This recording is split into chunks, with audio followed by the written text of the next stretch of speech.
अस्सलाम वालेकुम भाइयों।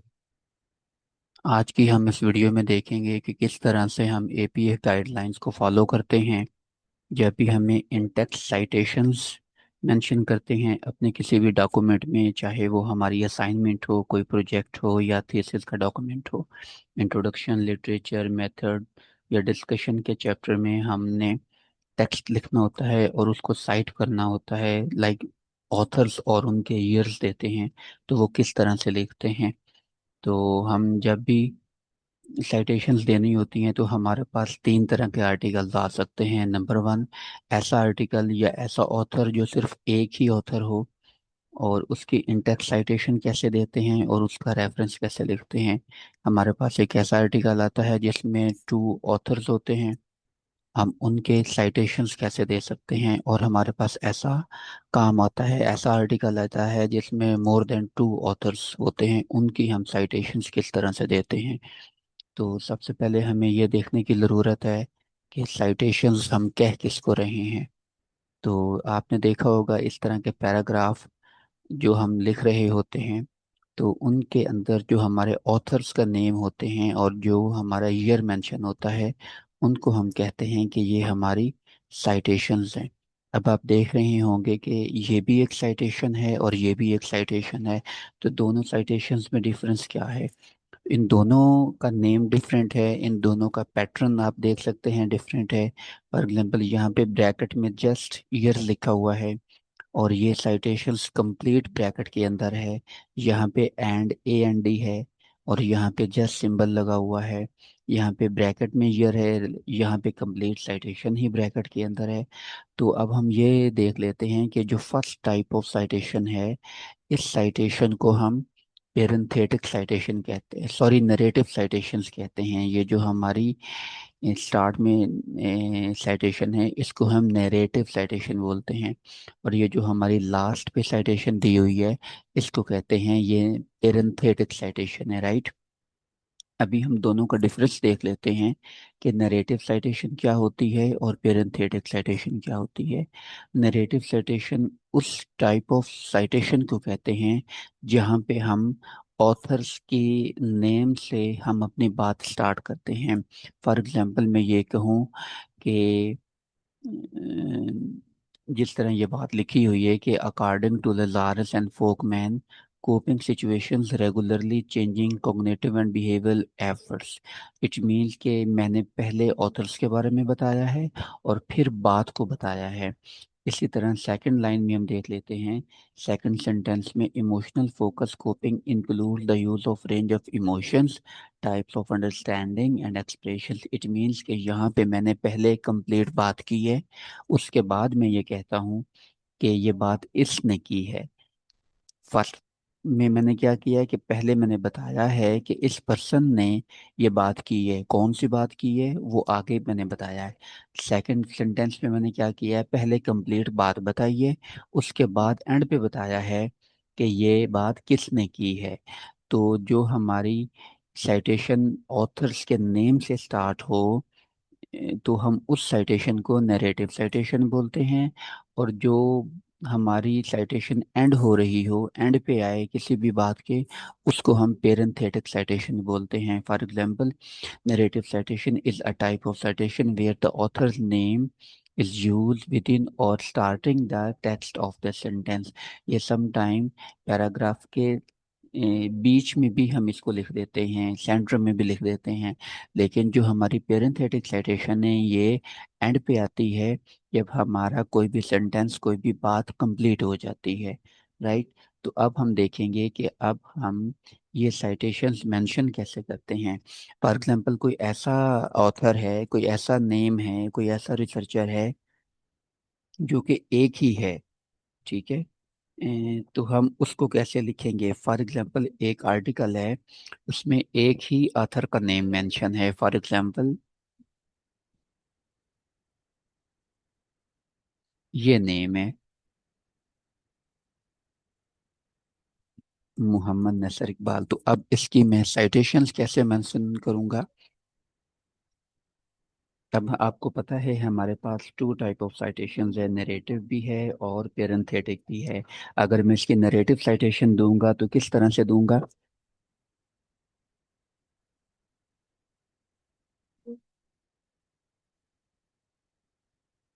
अकॉर्डिंग टू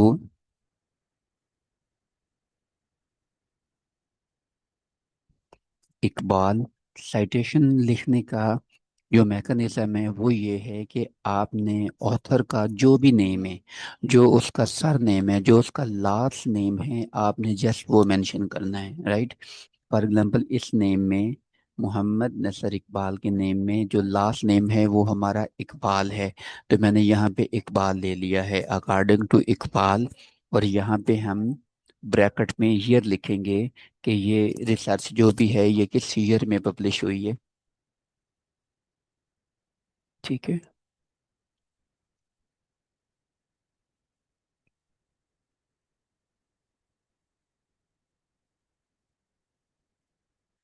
ठीक है। ये इस तरह से आप पैराग्राफ को स्टार्ट करेंगे और इस साइटेशन को हम क्या कहेंगे? ये नरेटिव टाइप ऑफ हमारी साइटेशन है।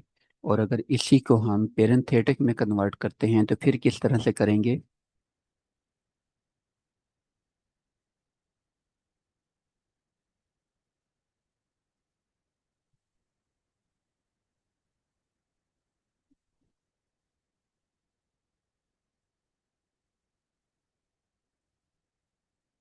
पर्सनैलिटी है डिफरेंट ट्रेड्स।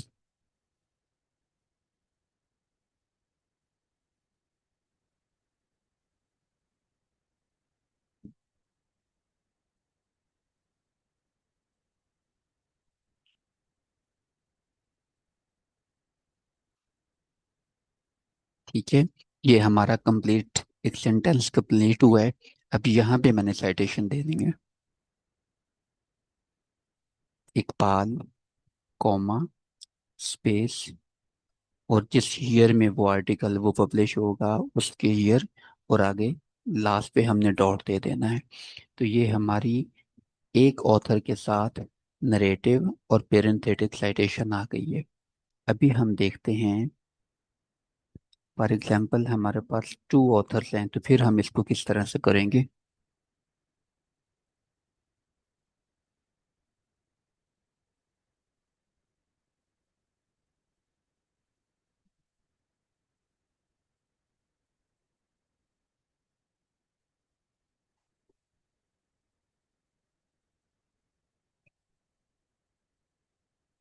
ठीक है। अब हमारे पास टू ऑथर्स हैं, मोहम्मद नसर इकबाल एंड मूसा काजिम। अब अगर हमने नरेटिव साइटेशन देनी है, फॉर एग्जांपल यही बात है कि according to following authors personality है डिफरेंट ट्रेड्स, ये बात दो ऑथर्स ने की है। तो अब हम एक ही आर्टिकल में, तो हम किस तरह से लिखेंगे? According to Iqbal and Kazim. ठीक है। हम यहाँ पे AND मेंशन करेंगे नरेटिव साइटेशन में, और उसके बाद हम ईयर लिख देंगे और वो सेम बात हो जाएगी। लेकिन अगर इसकी हम पेरेंथेटिक साइटेशन दे रहे होंगे तो हमने लास्ट पे देनी है इकबाल, यहाँ पे कॉमा नहीं आएगा, एंड। एंड यहाँ पे अब हम सिंबल वाला लगाएंगे, शिफ्ट प्रेस करके, जो 7 के बटन के ऊपर होता है। इकबाल एंड काजिम। यहाँ पे अब हम कॉमा लगाएंगे, कॉमा के बाद हमारी स्पेस आएगी, और फिर हम अपना ईयर मेंशन कर देंगे।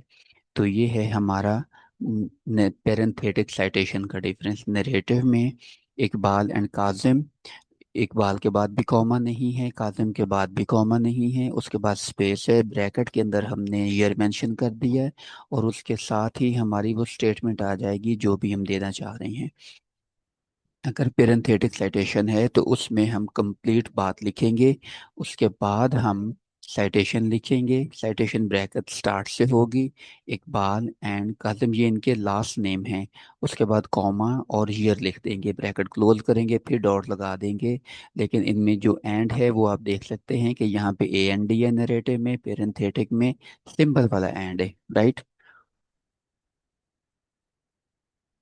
अब हम यहाँ पे देखेंगे कि अगर हमारे पास more than three, more than two अगर हमारे पास ऑथर्स हैं तो फिर हम क्या करेंगे? फॉर एग्जाम्पल,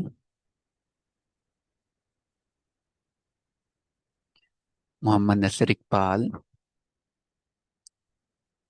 जावेद अख्तर, और एक है मोहम्मद इमरान। अब हमारे पास यहाँ पे तीन ऑथर्स हैं, मोहम्मद नसर इकबाल, जावेद अख्तर एंड मोहम्मद इमरान। अब हम क्या करेंगे? जब भी हमारे पास मोर देन टू ऑथर्स हो जाएं, जिस तरह अब ये मोर देन टू ऑथर्स हो गए हैं, ये थ्री ऑथर हो गए हैं, तो अब हम इनकी नरेटिव साइटेशन कैसे देंगे? तो इस केस में हम इस तरह से करेंगे कि जो हमारा फर्स्ट ऑथर होगा, फर्स्ट ऑथर इसमें मोहम्मद नसर इकबाल है, मोहम्मद नसर इकबाल का जो लास्ट नेम है हम इसको लेंगे, इकबाल।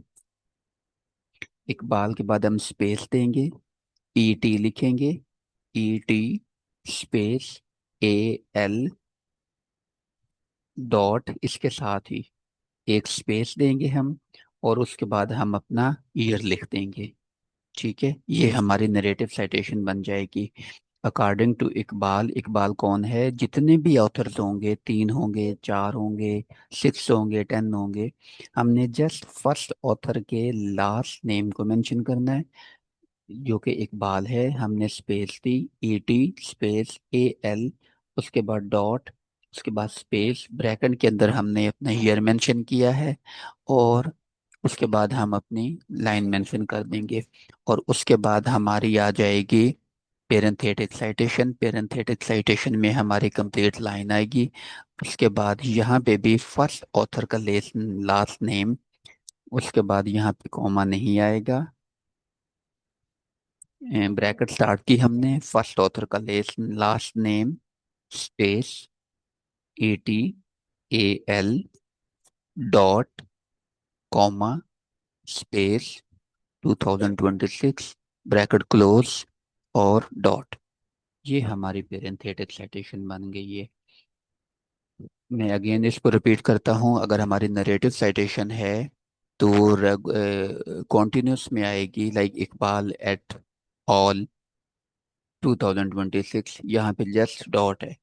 लेकिन पेरेंथेटिक में हमारी कंप्लीट बात आएगी, और उसके बाद हमारा ब्रैकेट स्टार्ट होगी, Iqbal last name, first author का लास्ट नेम, एट ऑल के बाद डॉट, फिर comma space year bracket close, और हम इसको डॉट्स पे एंड कर देंगे।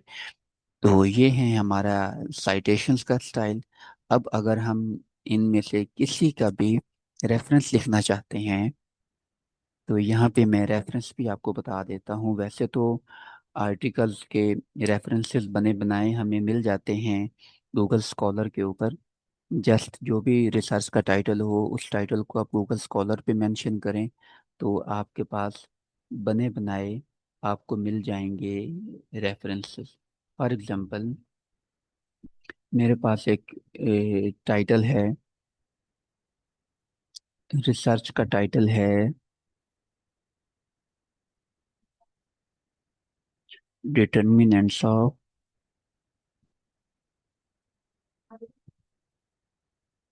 ये मेरे एक determinants of quality of life in elderly, in the elderly people, right. इसका अब मैंने रेफरेंस लेना है, तो ये ऑप्शन आप देख सकते हैं, ये वाला टू कॉमर्स टाइप बने हुए हैं।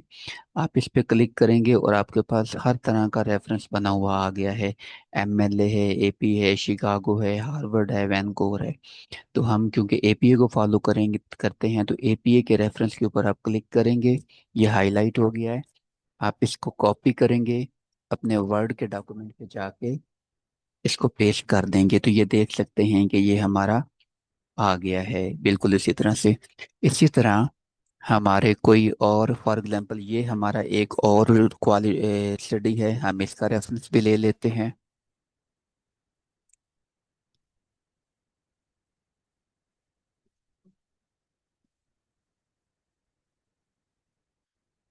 ठीक है, ये एक और तीन ले लेते हैं हम रेफरेंस। ये हमारे पास तीन रेफरेंसेस आ गए हैं। अब होगा क्या, इन रेफरेंसेस को फर्स्ट ऑफ ऑल आप कॉपी करके, सॉरी सिलेक्ट करके, ये एक ऑप्शन है, इस ऑप्शन पे जाएंगे। यहाँ पे ये यहाँ पे स्पेशल लिखा हुआ है, यहाँ पे स्पेशल के बाद आप इसको हैंगिंग कर देंगे। उसके बाद आप इसको ओके कर देंगे। तो आप देख सकते हैं कि हर रेफरेंस की जो फर्स्ट लाइन है, उसके अलावा बाकी लाइंस जो हैं वो एक टैब आगे चली गई हैं। ठीक है, इसको इंडेंडेंट भी बोलते हैं। इसी तरह तीनों की आप देख सकते हैं। ठीक है, ये फर्स्ट रेफरेंसेस के बारे में है। सेकेंडली, रेफरेंसेस हमारे अल्फ़ाबेटिकली ऑर्डर में आते हैं। अल्फ़ाबेटिकली ऑर्डर में इनके पहले ए वाले आएंगे, फिर बी, सी, इस तरह से। अब आप ये देख सकते हैं, ये पहले एस वाला आ रहा है, फिर सी है, फिर एच है। अगर हम इसके सीक्वेंस को फॉलो करें तो पहले सी आएगा, फिर एच आएगा, फिर एस आएगा। अब हम ये वन बाय वन नहीं करेंगे, क्योंकि हमारे रिसर्च में या प्रोजेक्ट में ज़्यादा रेफरेंसेस होते हैं। तो हमने जस्ट रेफरेंसेस को सिलेक्ट करना है। उसके बाद ये ऑप्शन हमारे पास एक आ रहा है सॉर्ट का, ए टू जी, हम इस पे क्लिक करेंगे। यहाँ पे हमने असेंडिंग ऑर्डर में हमें रेफरेंसेस चाहिए, वो असेंडिंग में ही हैं, हम जस्ट इसको ओके कर देंगे। तो अब आप ये देख सकते हैं कि हमारे references as per the alphabetically order हो गए हैं। मैं उम्मीद करता हूँ कि आपको ये वीडियो अच्छी लगी होगी, और अगर अच्छी लगी है तो प्लीज़ इसको लाइक कीजिए, कमेंट कीजिए, और अपने फेलोज़, अपने कोलीग से ज़रूर शेयर करें, ताकि वो अपने डॉक्यूमेंट से एक खूबसूरती से और एपीए की गाइडलाइंस के अकॉर्डिंग बना सकें। Thank you very much. जज़ाकल्लाह।